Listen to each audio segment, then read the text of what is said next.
जन्तु सर्वदुःखादिदो तमां शरणागते श्रीमद्भगवन् अज्ञानतिमिरान्धस्य ज्ञानाञ्जनशलाकया चक्षुरुन्मीलितं येन तस्मै श्रीगुरुवे नमामि हृदये श्रीविलासिरादिसाय लक्ष्मी सरस्वती नामे सेव्यमानं कलामि चतुर्विश्च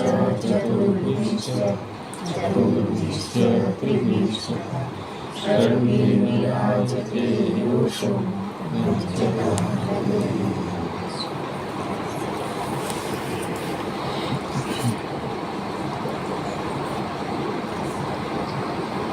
अब श्री आचार्य जी महाप्रभु के सेवक प्रभुदास जलोटा क्षत्रिय सिंहनंद के वासी इनकी वार्ता प्रभाव है।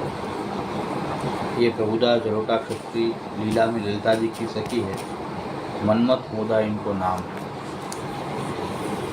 लीला की सामग्री सब सिद्ध करत हैं और विहार लीला की वार्ता में ललिता जी सो वार्ता करी मग्न रहते हैं। ताते इनको नाम मनमत मोदा है। तो सिंहनंद में क्षत्रिय के घर जन्मे सो बरस 13 के भय तब इनको ब्याह है। तो स्त्री महाकुपात्र आई तो सबन को गारी दे, जो वस्तु पावे सो चुराए के माँ बाप को दे आवे। ऐसे करत प्रभुदास के माई बाप ने देह छोड़ी और सगरे संबंधी उस स्त्री के दुख सो कोई घर में आवे नहीं। सो एक दिन वह स्त्री ने प्रभुदास को कही कि कहूँ तो द्रव्य लाओ। तब प्रभुदास ने कही द्रव्य कहाँ है, मिलेगा तो लाऊंगो। तब स्त्री ने प्रभुदास को मार्यो। प्रभुदास को रीस चढ़ी तो स्त्री को मार्यो। तब स्त्री ने चूरी फोरी मुन मुड़ाए गांव के हाकिम सो कही आई कि मैं यह प्रभुदास की अब स्त्री नहीं, तो यह घर में आवेगो तो मैं या के ऊपर मरूंगी। तब प्रभुदास को आए तो कहे मैं घर छोड़ी के जात हूँ, मेरे तेरे बेदाओ। ज्या प्रकार बेदाओ करी के गाँव ते निकसी गए सो राजनगर सिकंदरपुर में आए। तहाँ रामदास क्षत्रिय इनकी ज्ञाति को होतो। तहाँ उतरे तो हो रामदास को मर्यादा मार्गी वैष्णव को संग भयो होतो। तो वहाँ प्रभुदास कछु दिन रहे। ये टॉपिक जो है वहाँ प्रवाह मार्ग शू हो बताया। प्रवाह मार्ग में झगड़ा कंकास लौकिक घटनाओं બધું પ્રવાહ માર્ગે ચાલે આપણી અંદર પણ પ્રવાહ માર્ગ ચાલતો જ હોય છે, એક પુષ્ટિ માર્ગે ચાલતો હોય છે અને એક મર્યાદા માર્ગે ચાલતો હોય છે. જેનો પ્રમાણ વધારે હોય એ જીવ એ પ્રકારનો ગણાય. સાવ આપણે મર્યાદા કે પ્રવાહથી અલિપ્ત નથી, કારણ કે મિશ્ર પુષ્ટિ છે આપણે. પ્રવાહ માર્ગ કેવો હોય એનું આ ઉદાહરણ છે સ્પષ્ટ કે પ્રવાહમાં આવું જ ચાલતું હોય કે કોઈ પ્રકારની પરિસ્થિતિઓ આવી જોઈએ.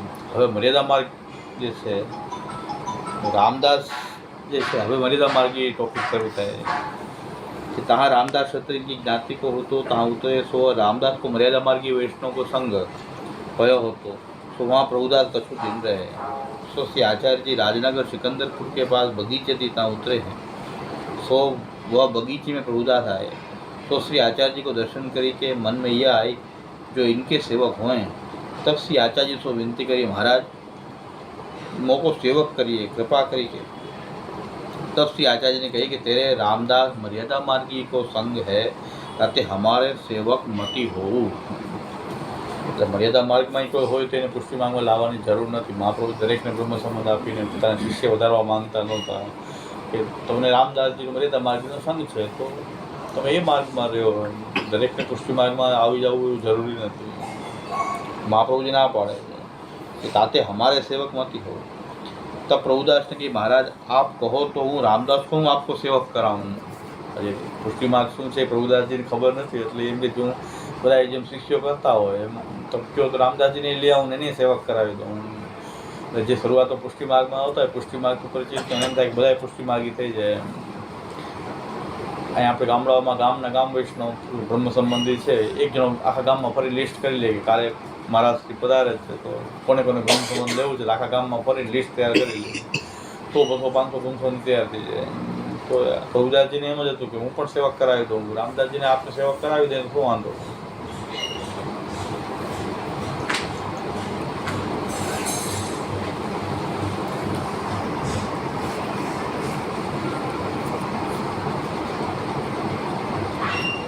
वो रामदास को હું आपको सेवक कराऊं तब मोको सेवक करोगे? मेरो कहो रामदास नटे को नहीं, तो श्री आचार्य जी के कहा भयो सेवक कराए? वाको तो अंगीकार मर्यादा में ही है। सेवक थाय तो શું ફેર પડે? જેનો અંગીકાર જે માર્ગમાં છે ત્યાં જ રહેવાનો. પુષ્ટિ માર્ગમાં આપણે લીયામી કે પ્રવાહી જીવોને એટલે પ્રવાહમાં જ રહેવાના. પુષ્ટિ માર્ગમાં નહીં આવી શકે. મર્યાદા હશે તો મર્યાદામાં જ રહેવાના. કદાચ તમે બ્રહ્મસંબંધ અપાવી દો તો શું થાય? કે નામ અપાવી દો કે બ્રહ્મસંબંધ અપાવી દો તો જે માર્ગમાં એનું પ્રભુએ વર્ણન કર્યું હશે ત્યાં જ રહેવાના.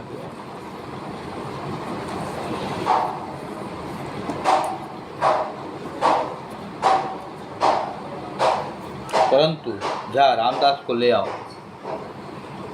तो उनको संग ही सेवक करेंगे। तब प्रभुदास के पास आए के कहो, श्री वल्लभाचार्य जी साक्षात पुरुषोत्तम हैं, सो पधारे हैं गाँव में बाहर बगीचे में, तो हम तुम दो जने सेवक हों तो मिली के सेवा करें।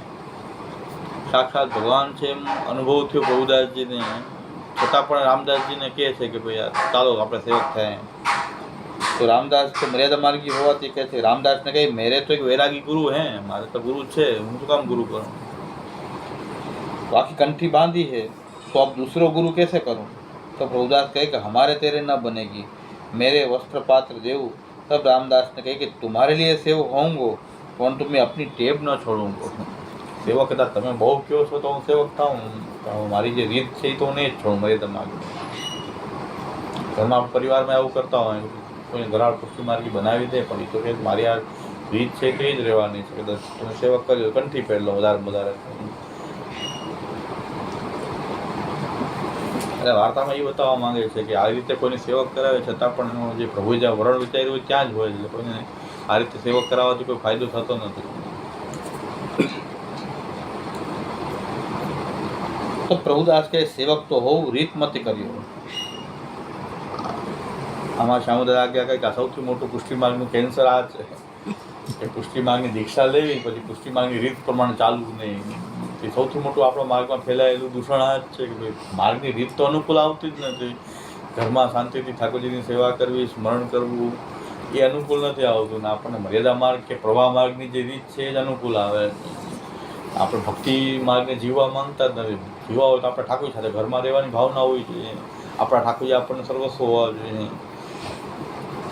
એટલે એ રીત આપણે અનુસરણ કરતા નથી. એટલે આજે પરિસ્થિતિ એવી છે કે મહાપ્રભુજીના વચનો જ આપણને ગમતા નથી.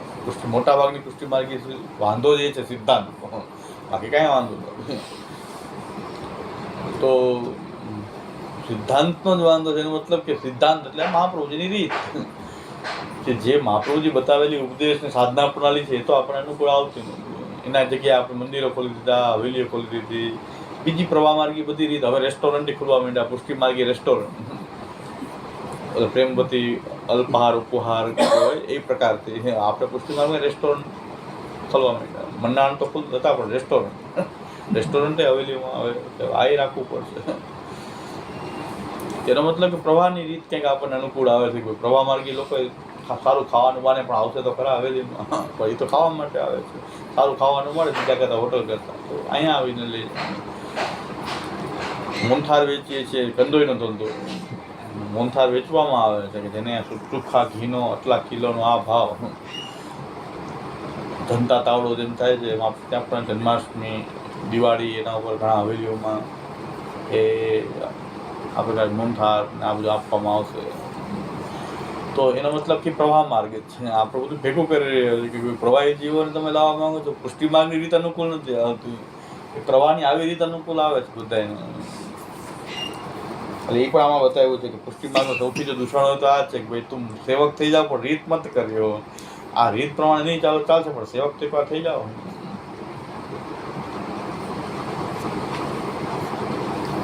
तब रामदास प्रभुदास दो आए, श्री आचार्य जी नवाई के दो उनको नाम सुनाया. तब प्रभुदास को तो श्री आचार्य जी के स्वरूप को ज्ञान भयो, रामदास को न भयो. तब प्रभुदास ने विनती करी, महाराज दो को कृपा करके निवेदन करा. तब श्री आचार्य जी कहे रामदास को नहीं. तब प्रभुदास समझी गए. तब कहे कि मोही को कृपा करी के कराओ. तब श्री आचार्य जी ने प्रभुदास को ब्रह्म संबंध करायो. पाछे भगवत सेवा की प्रभुदास रामदास को मिली के कही. तब श्री आचार्य जी कहे अभी नहीं.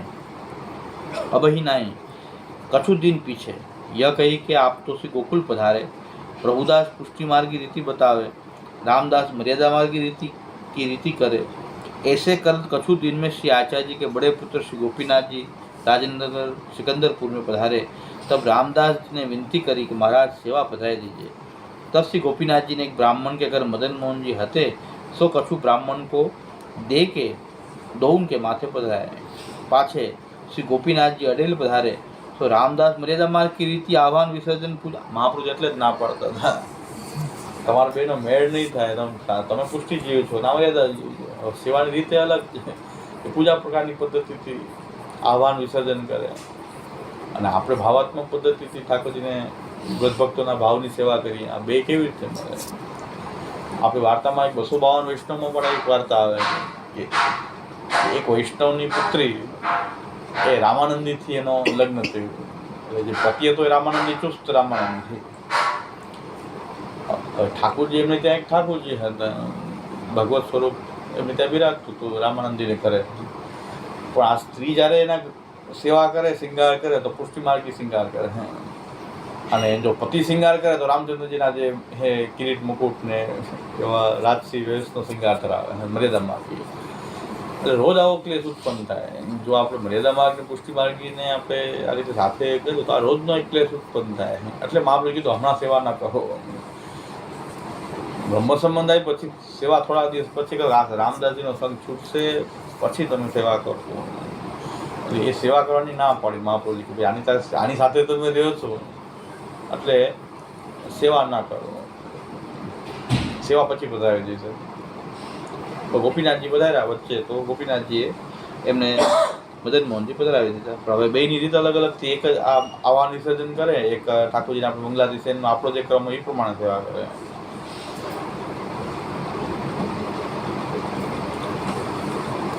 पाछे एक दिन प्रभुदास अर्धरात्रि को अपनी वस्तु ले भाजी चले प्रभुदास की અહીં થી જવું જ પડશે આમાં રહેવાય નહીં કારણ કે જ્યારે આપણો મત મળે નહીં ત્યારે વસ્તુ ભાવ લઈને ભાગી જવું પડે તો હવે આપણો સિદ્ધાંત ચાલે ન હોય તો શું કરવું કે નીકળી જવું પડે બીજું શું થાય જો પેલા પ્રવાહમાંથી છૂટ્યા હવે મર્યાદાથી છૂટ્યા હવે મર્યાદાથી છૂટવાનો સમય આવ્યો આનાથી મર્યાદામાં આમાં રહી શકાશે નહીં તો મર્યાદાથી નીકળી અને મર્યાદા માર્ગમાં જે હતા રામદાસજી એમનો તો અહંકાર ત્યાં જ રહ્યો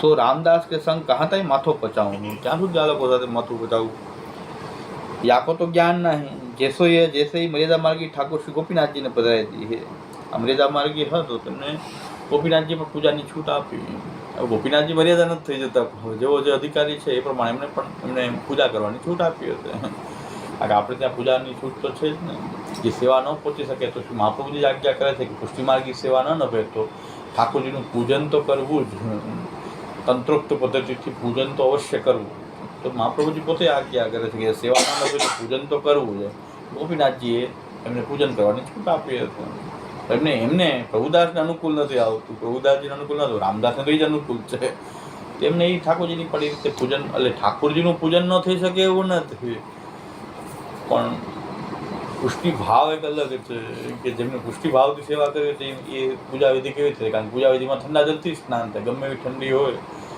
તો ઠંડા જલથી સ્નાન થાય તો ચંદનનો લેપ પણ થાય ઠંડી શીતકાળ હોય તો ચંદન ચડાવે મર્યાદા માર્ગમાં પૂજા વિધિમાં તો આપણો ભાવ ખંડિત થાય એમાં આપણને ઠાકોર ચંદન લગાવે આપણને ઠાકોર પરિશ્રમ થાય એ આપણો ભાવ પુષ્ટિ ભાવ એટલે પ્રભુદાસજી કીધું આની સાથે કેટલી વાર માથું પચાવવાનું હોય શું કરવું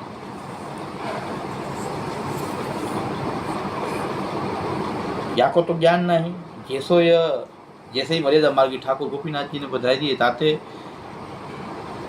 तहाँ से चले श्री गोकुल श्री आचार्य को दंडोत किए तो श्री आचार्य जी ने कहा प्रभुदास आयो तब प्रभुदास ने विनती की महाराज नीठ दुसंग ते छूट्यो तब श्री आचार्य जी ने कहा हम तो सो पहले ही कहो वो मर्यादा मार्ग को अधिकारी है तू पुष्टि मार्गी है भली करी संग छोड़ के आयो आ श्री आचार्य वचनामृत से बहुत सारू कर्યું संग छोड़ीने आयो तब प्रभुदास ने विनती करी महाराज अब मोको चरणाव इनके पास रखो मैं बहुत संसार में भ्रम्यो तब श्री आचार्य जी कहे अब हमारे पास रहे सुखेन तब तादिन ते प्रभुदास श्री आचार्य जी महाप्रभु जी के संग ही रहे जीवन पर्यंत महाप्रभु जी पास ज रहा આટલી જે વાર્તા જે છે એનું આપણે વિવેચન હવે કરીએ છીએ, એટલે આટલો પાઠ કરીએ છીએ વાર્તાનો, પછી એ વિવેચન અત્યારે આપણું ચાલુ છે કે ભાઈ પુષ્ટિ પ્રવાહ મર્યાદા જે છે એ ભગવાનની આખી જો લીલા જોઈએ તો પુષ્ટિ પ્રવાહ મર્યાદા બધી જ ભગવાનની જ લીલા છે. પ્રભુની લીલા અંતર્ગત બધું આવશે. પૂર્ણાનંદો હરિ જે છે એની તમે કોઈ બંધનમાં બાંધો તો એ પૂર્ણાનંદ નહીં રહે. ઠાકોરજી પુષ્ટિ માર્ગમાં જ આપણે આનંદ આપી શકીએ, મર્યાદા માર્ગમાં ન આપી શકીએ એવી કંઈક બંધન બાંધી દે ઠાકોરજીને તો પણ આપણે સમજવું પડશે કે ભાઈ પૂર્ણાનંદ હરિનો તમે ખંડન કરી રહ્યા છો. એટલે હરિ જે પૂર્ણાનંદ છે તે પુષ્ટિ પ્રવાહ મર્યાદા બધી એની જ લીલા છે. પણ જીવ આપણે જે છે એ પૂર્ણ નથી, એટલે આપણે સમગ્ર પૂર્ણાનંદમાં આપણે જો બધી જગ્યાએ પુષ્ટિ પ્રવાહ મર્યાદા બધા ભમીએ તો આપણે કોઈ સાધના કરીને ક્યાંય પામી ન શકીએ, કારણ કે આપણે તો એ લિમિટેડ પરિચ્છિન્ન અપૂર્ણ જ છે. ઠાકોરજીને કાંઈ વાંધો નથી આવતો, પુષ્ટિ પ્રવાહ મર્યાદા ત્રણેય રૂપ એના જ છે, એની જ લીલા છે. પણ આપણે તો કોઈક માર્ગ પસંદ કરવો પડે. જેમ કે ગંગા સાગર સુધી, ગંગોત્રીથી લઈને ગંગા સાગર સુધી એક જ ગંગાજી છે, પણ આપણે આખા ગંગાજીમાં સ્નાન કરવા જઈએ તો આપણે ગંગાજીને પ્રાપ્ત થઈ જાય. પૂરેપૂરા ગંગાજીમાં આપણે ન સ્નાન કરી શકીએ, મરી જ જાય માણસ. ગંગોત્રીથી નીકળે સ્નાન કરતો ગંગા સાગર સુધી જાય તો મરી જ જાય. પણ ગંગાજીને શું વાંધો તો બધી જગ્યાએ બિરાજી રહ્યા છે. એવી રીતે પુષ્ટિ પ્રવાહ મર્યાદા પ્રભુને કંઈ વાંધો નથી, બધી જગ્યાએ આપણું પૂર્ણાનંદ અનુભવ કરી રહ્યા છે. પણ આપણે તો એક માર્ગ પસંદ કરવો પડશે કે ભાઈ આપણે પુષ્ટિ માર્ગમાં જ આપણે રહી શકીએ. આપણે પુષ્ટિ જીવ હોઈએ તો મર્યાદા માર્ગમાં સ્થિત થઈને રહે. પ્રવાહ માર્ગી તો પ્રવાહમાં જ એને આનંદ આવતો હોય કે એ આખામાં સ્નાન કરવા માંગે પ્રવાહી જીવ, ભલે જન્મ ગમે તો લેવા પડે, પણ અમે જ્યાં સુધી સૃષ્ટિ ચાલે ત્યાં સુધી મુક્ત થવું જ નથી. એ લોકોનો બીજ ભાવ એવો છે, પ્રવાહી જીવોનો બીજ ભાવ એવો છે કે ભાઈ અમે તો આ પ્રવાહનો આનંદ લીધા, આમાં આનંદ જ આવ્યા કરે છે. જેને આમાંથી કંઈક રસ ઓછો થાય ને તો એને કંઈક ભગવાન માર્ગ તરફ જવાની ઈચ્છા થાય. જેને પ્રવાહમાં જ આનંદ આવતો હોય એટલે ખૂબ સુખ મળે આપણને, કદાચ લૌકિક સુખ ખૂબ જ પ્રાપ્ત થાય, એ સૌથી મોટી આપણી હાનિ છે. ભગવાન આપણું હિત કરવા ઈચ્છતા હોય તો ક્યારેય પણ આપણને પુષ્ટિ માર્ગમાં કે મર્યાદા માર્ગમાં વરણ હોય તો કમસે કમ પહેલાં તો આ લોકની અંદર આપણને કંટાળો આવવાની શરૂઆત થવી જોઈએ કે ક્યાં સુધી આ ચક્કર ચલાવવું, પુનરપી જન્મમ પુનરપી મરણમ. કંઈક આપણું આત્મકલ્યાણ થાય એવો વિચાર આપણને આવે, એનો મતલબ કે આપણે હવે આ પ્રવાહી સંપૂર્ણ પ્રવાહી જીવ નથી. પ્રવાહી જીવનો તો ક્યારેય વિચાર જ ના આવે. આ ખૂબ સુખ ભોગ જેમ પ્રાપ્ત થાય, કદાચ આપણે પણ ઠાકોરજી કદાચ બધી પ્રકારની અનુકૂળતા આપી દે તો આપણે પાછા પ્રવાહમાં આસક્ત થઈ જાય, પાછા પ્રભુ ભૂલાઈ જાય, એવું બને કે ઠાકોરજી પાછા ભૂલાઈ જાય, એવું બની શકે. કારણ કે આપણને બધી પ્રકારની અનુકૂળતા, ધંધાની એવી અનુકૂળતા આવી જાય કે ટાઈમ જ ન મળે તો આપણને પછી એમ થાય કે હવે કરી જ દો, હવે પૈસા કોઈ આવ્યા જ ચાહે પૈસા.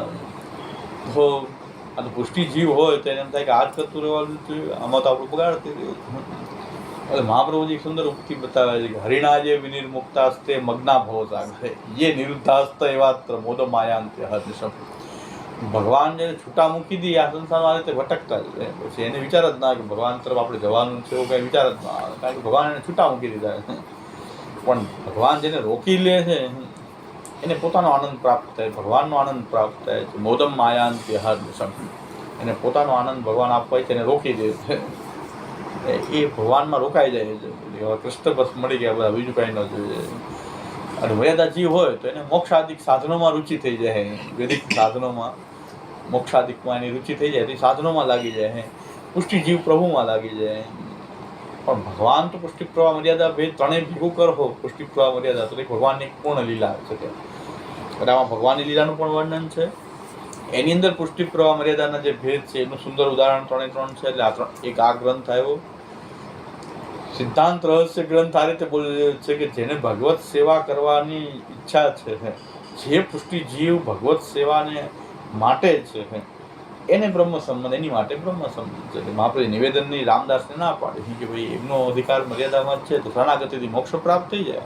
શરણાગતિ 2 પ્રકારની છે, જે મોક્ષ પર્યવસાયની પણ હોઈ શકે શરણાગતિ, અને શરણાગતિ ઠાકોરજીનું સ્વરૂપાશક્તિ તરફ વળવાવાળી પણ હોઈ શકે. તેમનો અધિકાર શરણાગતિ સુધી મહાપ્રભુ ચાલો નામ આપી તો હું, પણ બ્રહ્મ સંબંધ નહીં આપું. બ્રહ્મ સંબંધ શું કામ નહીં આપું? કારણ કે ભગવત સેવા માટે છે. સમર્પિત થવું પણ શું કામ થવું? ભગવત સેવાર્થ સ્વરૂપ ઠાકોરજીને ભગવત સેવા માટે આપણે સમર્પિત થયા છીએ. તો સેવા ન બનતી હોય તો બ્રહ્મ સંબંધ લેવાની કોઈ આવશ્યકતા છે નહીં, આપવું પણ ન જોઈએ, લેવું ન જોઈએ. એક સિદ્ધાંત, આ સિદ્ધાંત રહસ્યનો વિષય અહીંયા જોવા મળે કે સેવા માટે બ્રહ્મ સંબંધ હોવાથી જે સેવા નિભાવી શકશે કે સેવામાં જોડાઈ શકશે કે એને બ્રહ્મ સંબંધ હોય.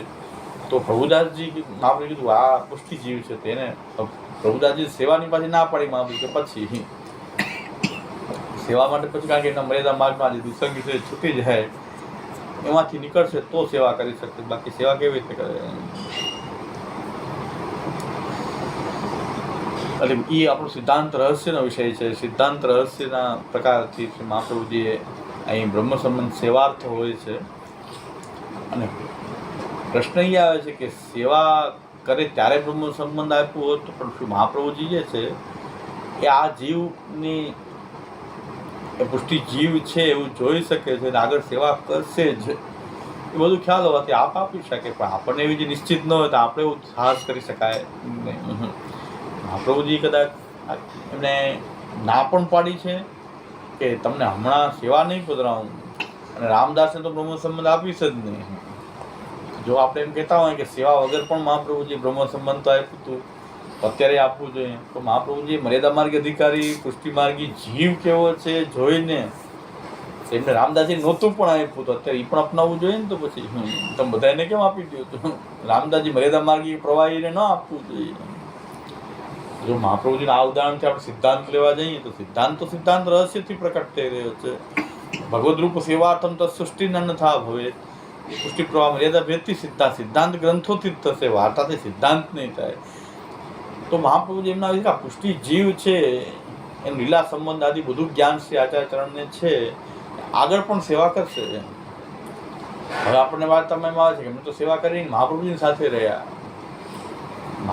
સાથે રહ્યા તો સેવા તો ન કરી, પણ એમાં શ્રી આચાર્ય ચરણનું એક સ્વરૂપ અહીં પ્રકટ થઈ રહ્યું છે કે પુષ્ટિ જીવ અને ભગવાન એ વચ્ચેની કડીરૂપ શ્રી આચાર્ય ચરણ છે. જ્યારે શ્રી આચાર્ય ચરણની પાસે કોઈ રહેવા આવે તો આચાર્ય ચરણ ઠાકોરજીની સેવા કરે છે, એના કારણે જીવ ભગવત સેવામાં જોડાઈ જાય. આ એક અને ભક્તિવર્ધનીમાં પણ હવે આજ્ઞા છે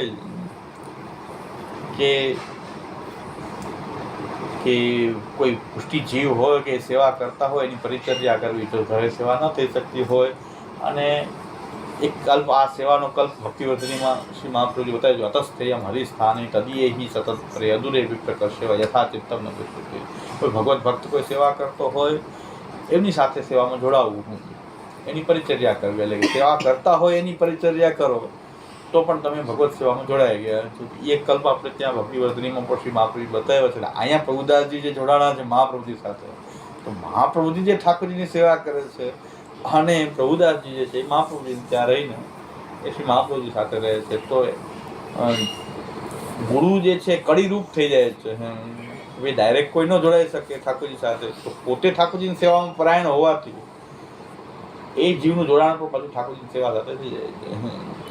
તો આ ગુરુનું જે સ્વરૂપ જે છે શ્રી મહાપ્રભુજીનું, એ શ્રી મહાપ્રભુજીનું જે આ ગુરુનું જે સ્વરૂપ જે છે એ અહીં પ્રકટ થાય છે. અને વિલક્ષણ સ્વરૂપ ગુરુનું શ્રી મહાપ્રભુજીનું એ પણ અહીં પ્રકટ થાય છે કે જેમ પુષ્ટિ સૃષ્ટિ જે છે, જો પ્રભુદાસજી ડાયરેક્ટ સેવા નથી કરતા અને મહાપ્રભુજીની સેવા કરે ને મહાપ્રભુજી ઠાકોરજીની સેવા કરે તો એનું જોડાણ ઠાકોરજીની સેવામાં થઈ ગયું, એટલે એની સેવા થઈ.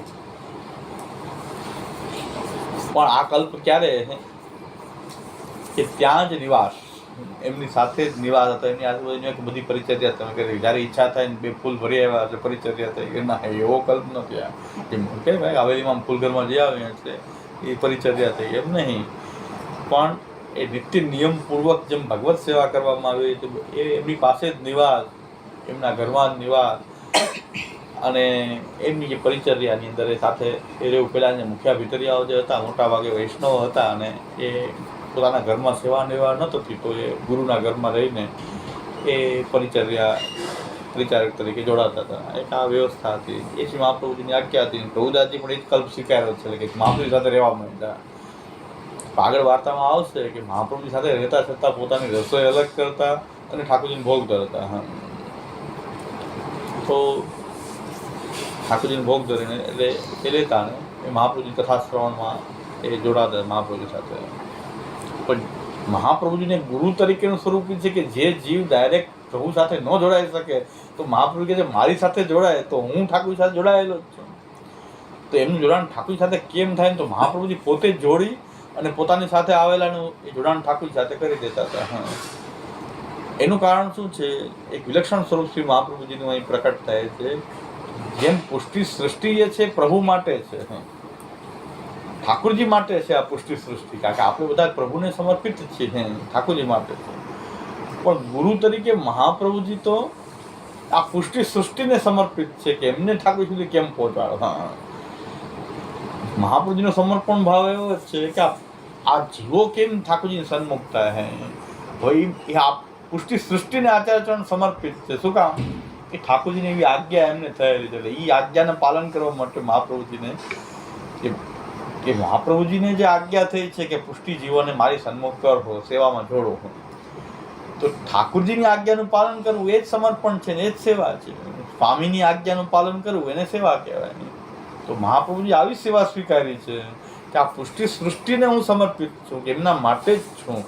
એમનો કેમ ઉદ્ધાર થાય, કેમ સેવામાં જોડાય, એમાં જ શ્રી મહાપ્રભુજીનું પૂરું એ દૈવોદ્ધાર પ્રયત્નાત્મા આપણું સ્વરૂપ જ પુષ્ટિ સૃષ્ટિ માટે જ, એટલે આપણા માટે જ છે. આચાર્યચરણ આપણા માટે જ એ ભૂતલ ઉપર પધાર્યા છે. કે આપશ્રી બીજો ક્યારે વિચાર કર્યો જ નથી કે મારું એક જ પ્રભુની આજ્ઞા છે કે જીવોને કેવી રીતે ઠાકોરજીને સન્મુખ કરવા. એ વિષય ક્યાંનો આવી રહ્યો છે? અંતઃકરણ પ્રભુ. એમાં જે મહાપ્રભુજીનું જે આ સ્વરૂપ પ્રકટ થઈ રહ્યું છે પુષ્ટિ સૃષ્ટિને સમર્પિત થવાનું, કારણ કે શ્રી આચાર્યજી શબ્દ ઉપરથી જ આવે છે કે આ આચાર્ય રૂપ છે. આચાર્ય રૂપ હોવાથી શાસ્ત્રનો સંગ્રહ કરવો, પોતાના આચરણમાં સ્થાપિત કરવું અને એનો ઉપદેશ કરવો, આ ત્રણેય વસ્તુ આચાર્ય શબ્દમાં આવી જાય. એટલે આચાર્યચરણ પોતે ભલે ભગવાનના મુખારવિંદના અવતાર હોવા છતાં પણ એક ભક્તિ માર્ગી જીવન આપે જીવીને બતાવ્યું. અને જે જીવ પોતાની સાથે જોડાય તો પોતે કૃષ્ણને સમર્પિત છે, કૃષ્ણની સેવા માટે છે, કૃષ્ણની સેવા આપ પોતે કરીને બતાવે છે. કારણ કે અંતઃકરણ પ્રભુનો છેલ્લે આપ એમ કહે છે ઇતિ શ્રી કૃષ્ણદાસસ્ય વલ્લભસ્ય, હું તો કૃષ્ણનો દાસ છું. આ સમર્પણનો ભાવ છે. હું તો પ્રભુએ મને આજ્ઞા કરી કે આ પુષ્ટિ સૃષ્ટિને સમર્પિત થાવ તો એ પણ મારે કરવું જોઈએ, કારણ કે હું તો પ્રભુની આજ્ઞાનું પાલન કરી રહ્યો છું. ભાગવતની ટીકા અધૂરી રહી તો ભલે ઈચ્છા, કારણ કે પ્રભુની જે ઈચ્છા છે એ જ મારે કરવું જોઈએ. એવું અંતઃકરણ પ્રબોધમાં શ્રી આચાર્યને આજ્ઞા કરી છે કે ભાગવત તો પહેલાં તો ઠાકોરજીની આજ્ઞા હતી કે ભાગવતની ટીકા પ્રકટ થાય. હવે અધૂરી રહીને મહાપ્રભુજી આજ્ઞા કરી રહ્યા છે પાછા આપ ભૂતલ ઉપરથી પધારો. તો यहाँ પણ મહાપ્રભુજી પોતાને એ જ સમજાવી રહ્યા છે કે મારું કાર્ય શું છે કે જે મારી ઈચ્છા કે પ્રધાન હવે હું સમર્પિત થયા પછી મારી ઈચ્છાનું કોઈ પ્રાધાન્ય નથી. આપણા પ્રભુની શું ઈચ્છા છે એ જ આપણે પાલન કરવું જોઈએ. સેવકસ્ય તો ધર્મોયમ સ્વામી સ્વસ્ય કરિષ્યતિ. જે પ્રભુની ઈચ્છા છે એમાં મારી ઈચ્છા, મારે પોતાની ઈચ્છા કંઈ ચલાવવી જોઈએ નહીં, કારણ કે હું તો સેવક છું. આ પ્રકારનો જે સમર્પિત ભાવ, જે મહાપ્રભુજીની અંદર જે સમર્પિત ભાવ રહેલો જે છે એ આપણને આપસીના સિદ્ધાંતનું પાલન કરવા કરતાં એ અંશાત્મક રીતે થોડું ઘણું આપણને એની છાંટા પણ આપણને ઉડી જાય તો આપણું આ કલ્યાણ થઈ જાય. મહાપ્રભુજી આવો સમર્પિત ભાવ કે મહાપ્રભુજી તો એમ કહે છે કે આ પુષ્ટિ સૃષ્ટિને હું સમર્પિત છું, કારણ કે પ્રભુની આજ્ઞા મને આના માટે છે કે આ જીવોને પ્રભુને સન્મુખ કરો અને સ્વામીની આજ્ઞાનું પાલન કરવું એ સેવકનો ધર્મ છે, એ જ સમર્પણ છે. અને એ પ્રકારની આજ્ઞાનું પાલન આપણે કરતા રહીએ તો બસ આપણું કરતા જ થઈ ગયું. ફલદાન તો આપણા હાથમાં નથી, તો પ્રભુ કરશે. તો આપણું તો એ કે સર્વમ સમર્પિતમ ભક્ત્યા કૃતાર્થોથી સુખી ભવ. શ્રી મહાપ્રભુ કહે છે કોઈ સર્વ સમર્પિત, આપણે તો પ્રભુના જ છીએ, પ્રભુના સેવક છીએ. આ જો આપણી અંદર ભાવ ભરેલો રહે તો વાત પૂરી થઈ ગઈ. આપણું જીવન કરતા જ થઈ ગયું. હવે બધું પ્રભુ કરશે. આપણું તો હું પ્રભુનો સેવક છું, પ્રભુની સેવા માટે જ છું, એના માટે હું સમર્પિત છું. આ દેહ ઇન્દ્રિય પ્રાણ અંતઃકરણ આત્મા જે કાંઈ છે પ્રભુ માટે. આલોક અને પરલોક પણ, પરલોકમાં બીજો સ્વામી ન થાય, આ જ સ્વામી થાય. પરલોકમાં પણ કદાચ જન્મ મળે તો ચિંતાની વાત નથી.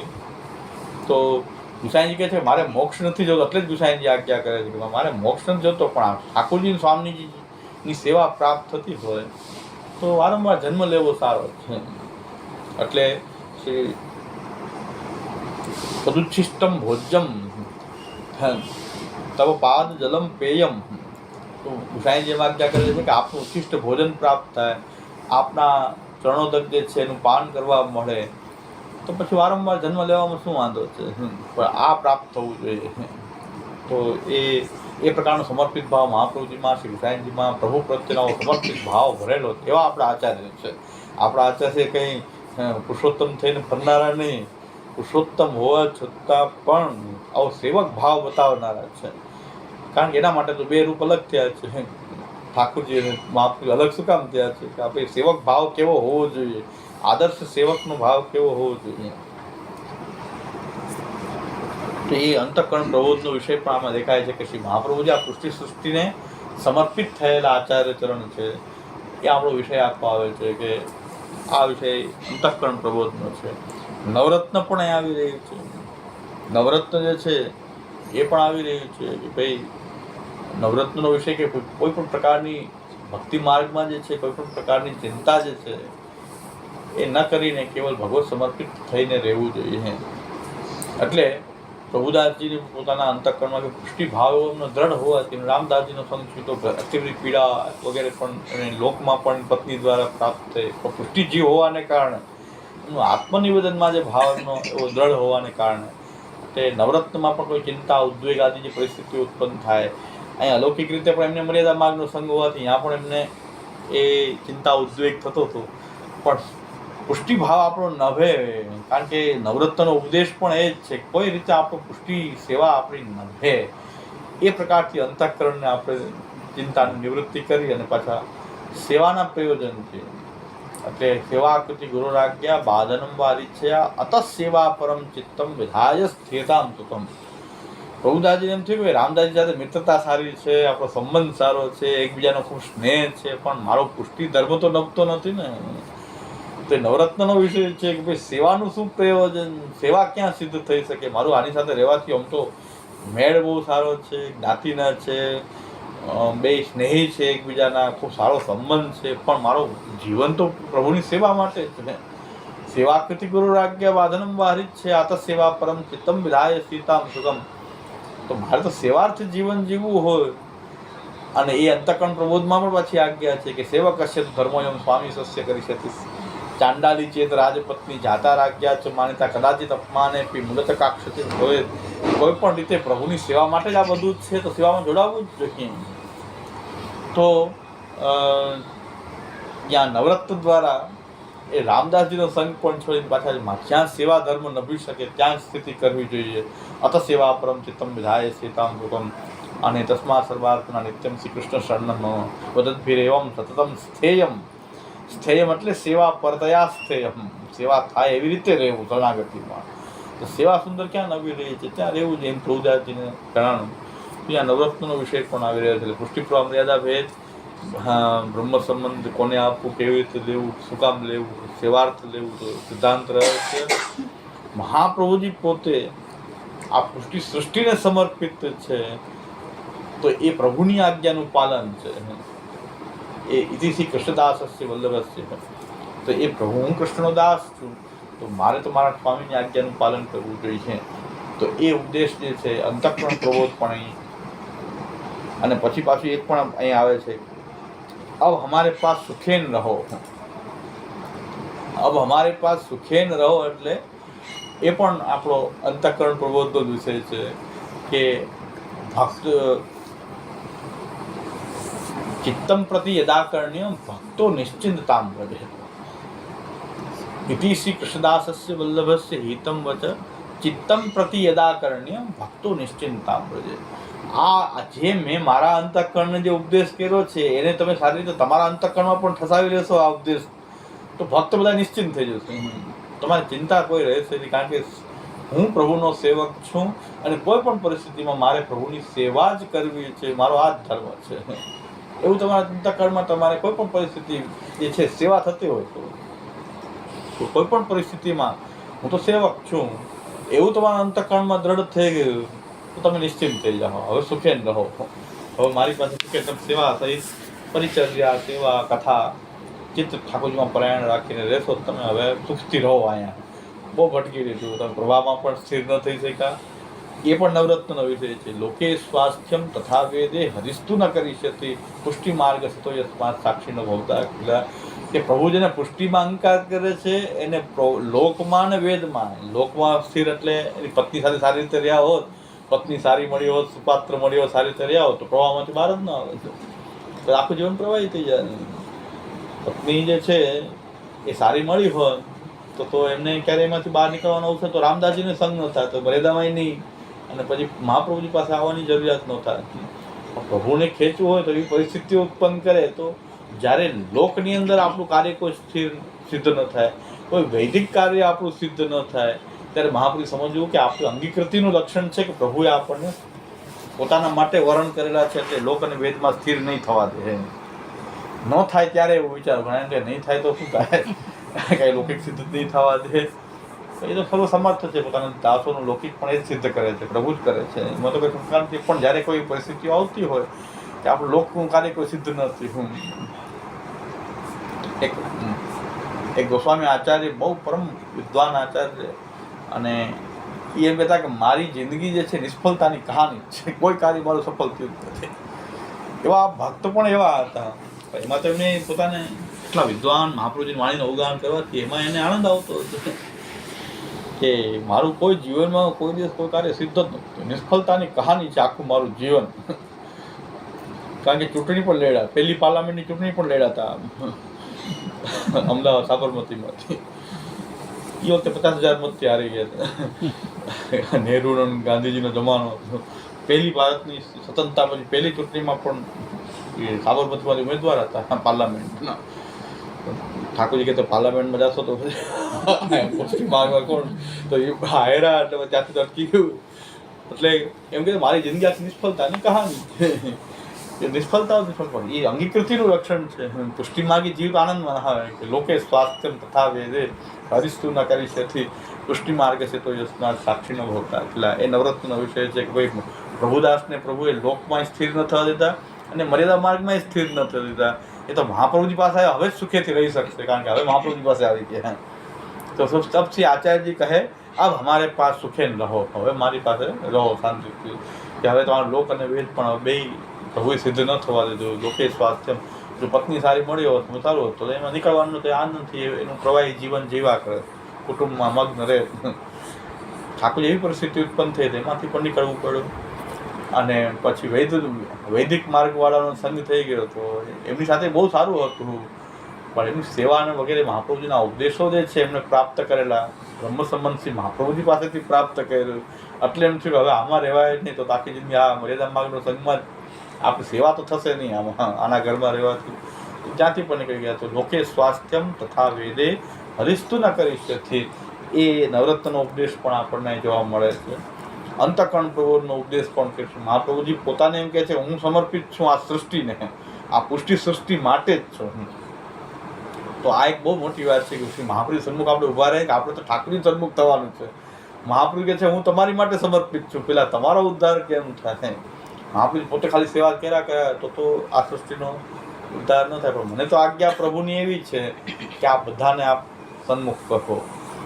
તો એના માટે આપણે એ પૃથ્વી પરિક્રમા પણ કરી છે 3 વાર.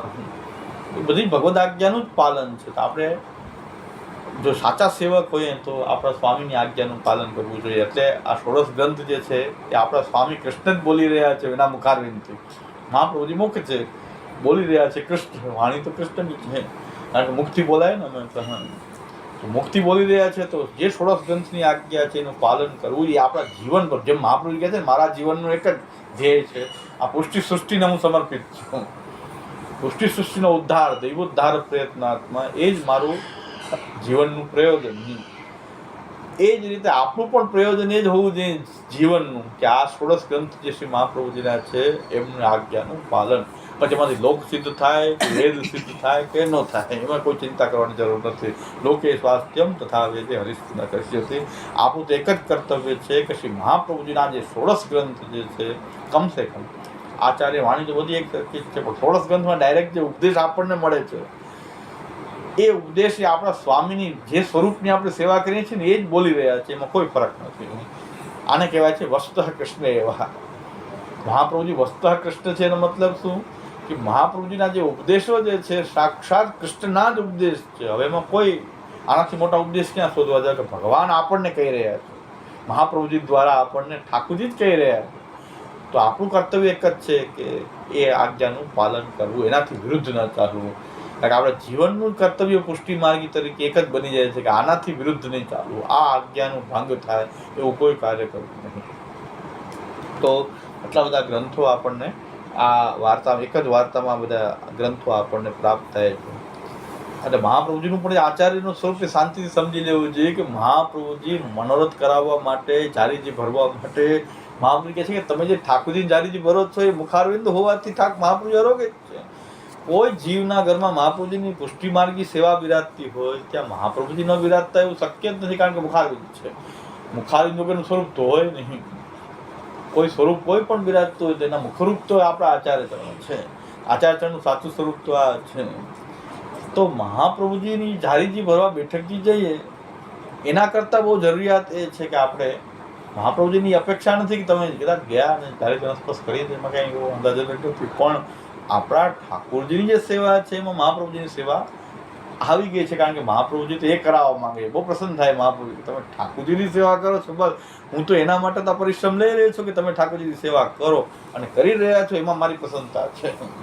બેઠકજી આવાય કે ના આવાય કે જારીજી બેઠક, હું તો જુનાગઢના બેઠકજી 5-10 વર્ષ સુધી જારીજીનો ઉપર મેં તો કર્યા નથી. જે આપણા મેળો ફેરવા લઈ જઈએ આપણે તો બહારથી લઈને ત્યાં લઈ જાય તો એમ આમ તેમ કે છે મહાપ્રભુજી પ્રભુને ધરીને જ બધું આરોગ્ય છે. એટલે ગિરિરાજજી બિરાજે છે ત્યાં મહાપ્રભુની બાજુમાં ગિરિરાજજી એટલે જ બિરાજે કે મહાપ્રભુજીને આપણે ધરીએ, મહાપ્રભુજી એમને ધરીને આરોગ્ય.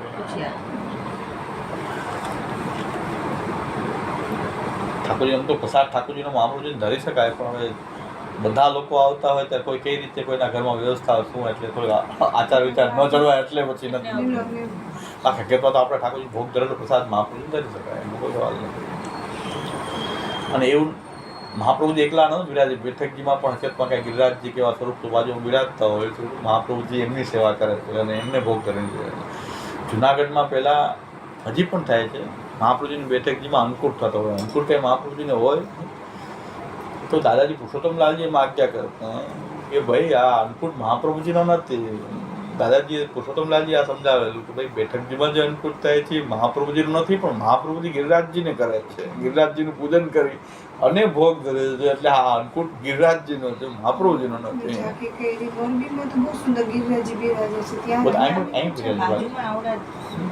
અહીં પણ બિરાજે છે મહાપ્રભુજી બાજુ ગિરિરાજજી શાલિગ્રામજી બે બિરાજે.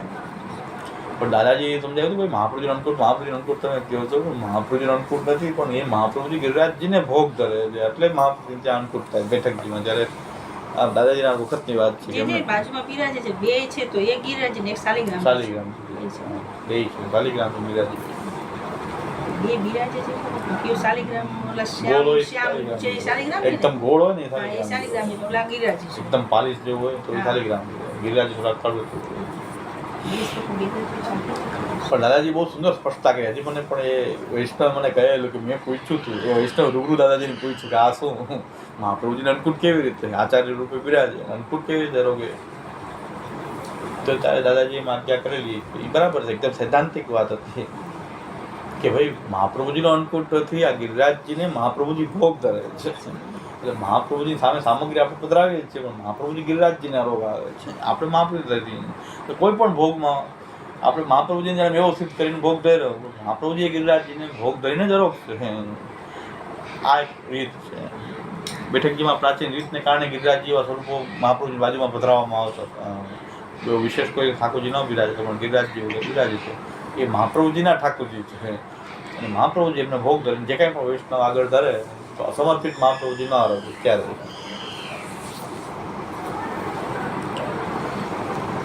એટલે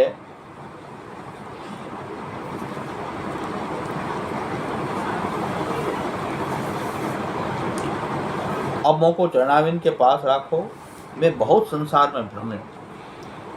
આ ભાવ આપણી અંદર પણ આવવો જોઈએ કે મહાપ્રભુજીને ચરણાવિંદમાં આપણે આવીએ કે આપણે બહુ ભટકા છીએ સંસારમાં. હવે આપણે શ્રી મહાપ્રભુજીનું ચરણ પ્રાપ્ત થયું. હવે મહાપ્રભુજીના ચરણ એટલે અત્યારે તો મહાપ્રભુજીની વાણી સોળસ ગ્રંથ આનાથી વિમુખ ન થાય, કારણ કે આ મારે આ ચરણમાં રાખો. આ મહાપ્રભુજીની જે વાણી છે ને એના ચરણમાં એ આપ રાખો. જેમ પ્રભુદાસજી વિનંતી કરે છે કે આપ મોકો ચરણારવિંદ કે પાસ રાખો, મેં બહુ સંસાર મેં ભ્રમે હો. અત્યારે મહાપ્રભુજીનું ચરણ એટલે તો વાણી છે, મહાપ્રભુજીની વાણી આ સોળસ ગ્રંથ એ શ્રી મહાપ્રભુજીનું પ્રકટ ચરણ છે. તો એ મહાપ્રભુજીની વાણીથી હવે વિમુખ ન થાય, માન પ્રાપ્ત થઈ છે. આ વાણી જે છે આપણને પ્રાપ્ત થઈ વાણી સ્વરૂપથી આચાર ચરણ છે. શ્રી ગોકુલદાસ મુખિયા કે જેમણે 2 ટીકા લખી, શાસ્ત્રાર્થ પ્રકરણ અને સર્વનિર્ણય 2 ઉપર ઉદ્ભાષા ટીકા લખી છે ગોકુલદાસ સાંચોરા મુખિયાજી. એમની શાસ્ત્રાર્થ પ્રકરણની પ્રસ્તાવનામાં બહુ સુંદર એમણે વાત કરી છે કે આચાર્ય ચરણની જે વાણી છે એ સાક્ષાત શ્રી આચાર્ય ચરણ જ બિરાજે છે. આ વાણીમાં એ ભાવથી આચાર્યની વાણીનું સેવન કરવાથી મહાપ્રભુજીનો જ સંગ પ્રાપ્ત થાય છે. મહાપ્રભુજીનો સંગ પ્રાપ્ત થાય પછી કોના સંગની જરૂર પડે? બહુ સુંદર ભાવ એમણે વ્યક્ત કર્યો છે કે આચાર્ય ચરણની આ જે વાણી છે ગ્રંથોમાં એનો સંગ એ શ્રી મહાપ્રભુજીનો ડાયરેક્ટ સંગ જ છે કે જે વખતે થતો હતો મહાપ્રભુજી. આનાથી મોટો સંગ બીજો કોણ આપી શકે? તો ગોકુલદાસ મુખિયાજી જે છે બહુ સારા અને બહુ મોટું પ્રદાન કર્યું. શાસ્ત્રાર્થ અને સર્વનિર્ણય ભાષા ટીકા એમણે લખી છે. એના કારણે શાસ્ત્રાર્થ અને સર્વનિર્ણય જેવા મહાન બહુ આકર ગ્રંથ જે છે મહાપ્રભુજીની દુર્બોધ વાણી જે છે એને સમજવામાં ઘણા વૈષ્ણવને ઉપયોગી થયા છે, જે આપણે પ્રકાશિત અહીં માંડવીથી થયેલા છે. તો શાસ્ત્રાર્થ સર્વનિર્ણયની એક શાસ્ત્રાર્થ પ્રકારની પ્રસ્તાવનામાં ગોકુલદાસ મુખિયાજી હતા મથુરાધીશજીના, અને એમ લખે છે કે આચાર્ય વાણી તો સાક્ષાત શ્રી આચાર્યચરણનું સ્વરૂપ જ છે.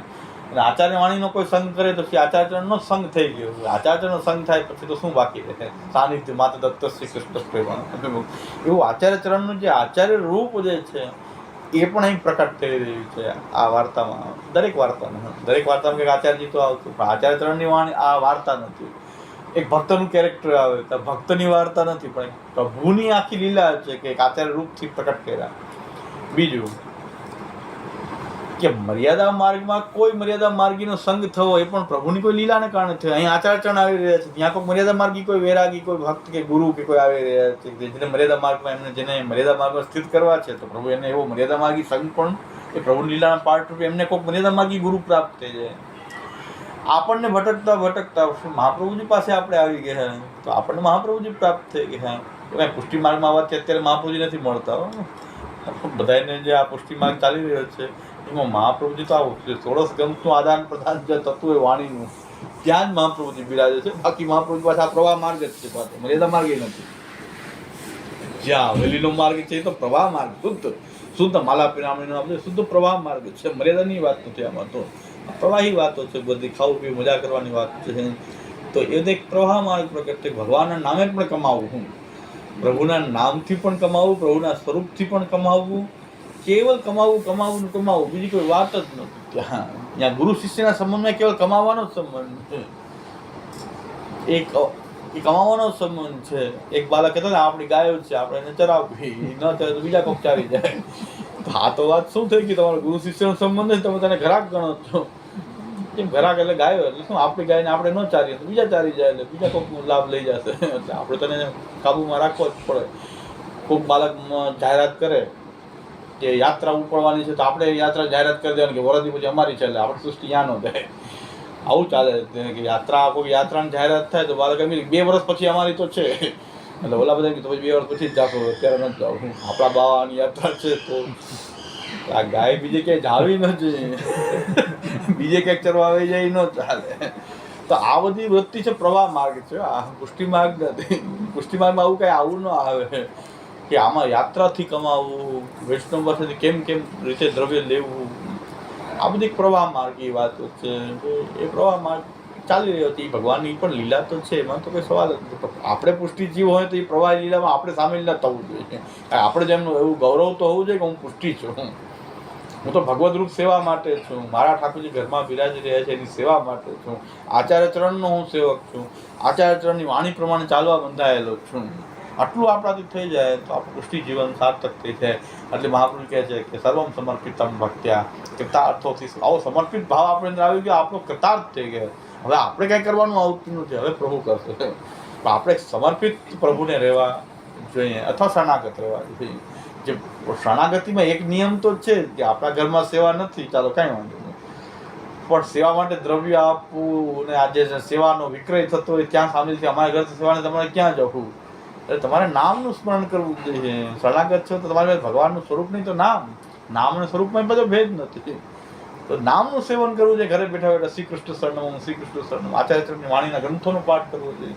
શા માટે આ પ્રવાહ માર્ગમાં જવું જોઈએ? હું પુષ્ટિ છું, મારા સેવા નથી થઈ શકતી, અત્યારે શક્યતા નથી સેવાની, પણ હું પ્રભુનો શરણાગત છું.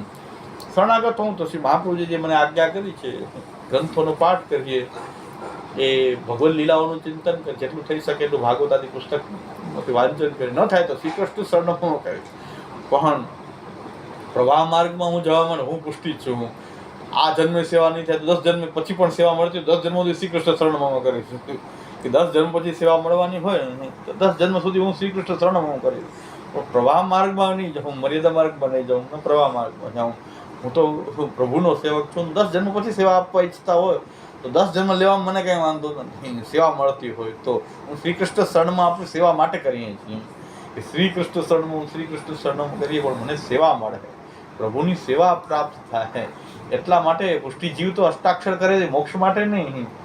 અષ્ટાક્ષર પણ એમ કે મને અત્યારે સેવા નહીં તો મને ક્યારેક મને પ્રભુની સેવાનો અવસર મને પણ પ્રાપ્ત થાય. આ જન્મ નહીં તો આવતા જ નહીં. એ તો પ્રભુ સ્વતંત્ર છે. પ્રભુ આપણે અત્યારે શરણાગતિ રાખવા ઈચ્છી રહ્યા છે તો આપણે સેવા ન મળે તો એમાં કંઈ માથા ચડાવવાની કંઈ જરૂર નથી. અષ્ટાક્ષરનો અને શરણાગતિની ભાવન કરતા રહેવું જોઈએ.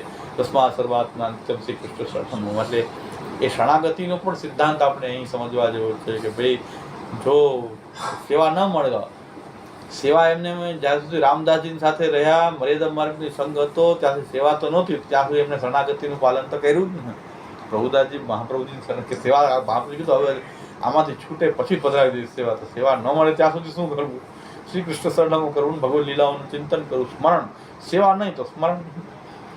સ્મરણ તો કરી શકે, એ તો આપણા હાથમાં છે ને. સ્મરણ તો થઈ શકે. તો પુષ્ટિ માર્ગમાં આપણે એક અવકાશ છે કે જેને સેવા ન થઈ શકે, ઘરમાં પ્રતિબંધ હોય, ન થઈ શકે. સ્મરણમાં તો કોઈ પ્રતિબંધ કોઈ ન કરી શકે. તમારા ચિત્તને તો કોઈ રોકી શકે નહીં ને. પ્રભુમાં લગાડો, ઠાકોરજીમાં ચિત્ત લગાડીએ, ઠાકોરજી નામનું કીર્તન કરીએ, પુસ્તકોનું અધ્યયન કરીએ. અધ્યયનમાં ઘણાને વાંધો હોય છે.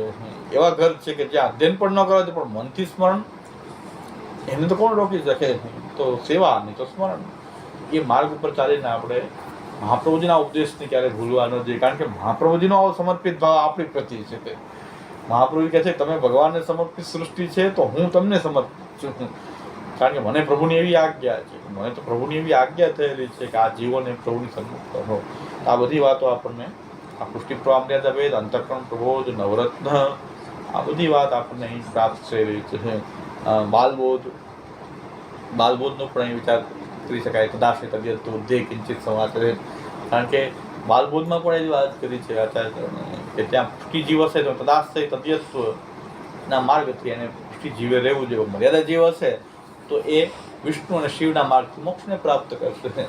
અત શિવશ્ચ વિષ્ણુશ્ચ જગતો હિતકારકો. એ શિવ અને વિષ્ણુ દ્વારા પણ મોક્ષ તો મળી શકે છે ને મર્યાદા જીવોને. મર્યાદા માર્ગનું સુંદર નિરૂપણ મહાપ્રભુજીએ બાલબોધમાં પણ કરેલું છે. કોઈ મર્યાદા માર્ગી પદ્ધતિથી પણ મુક્તિ પ્રાપ્ત થાય છે, મુક્તિ માર્ગ છે. તો એ બાલબોધ પણ અહીં દેખાઈ રહ્યું છે. બાલબોધ, અંતઃકરણ પ્રબોધ, નવરત્ન, સિદ્ધાંત રહસ્ય અને પુષ્ટિ પ્રવાહ મર્યાદા ભેદ, એટલા ગ્રંથો આપણને એમાં સ્પષ્ટ દર્શન થઈ રહ્યા છે. આ વાર્તા જોઈને પાછળ આ બધા ગ્રંથોનો ઉદ્દેશ છે એ ચાલી રહ્યો છે. હવે આગળ હવે આપણે છે વચનામૃત હવે આવશે. હવે આ વાર્તાનો જે આટલો જે મુદ્દો હતો એના ઉપર, હવે જે વચનામૃત છે એના ઉપર આપણે આગળ વિચાર કરીએ.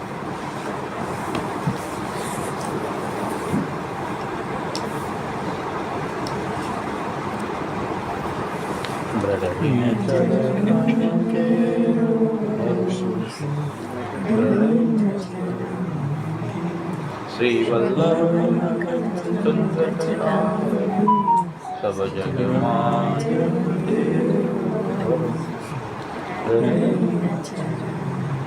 સાધન નહીં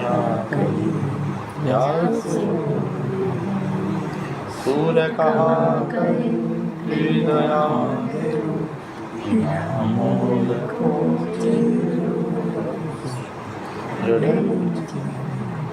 હૃદય નજર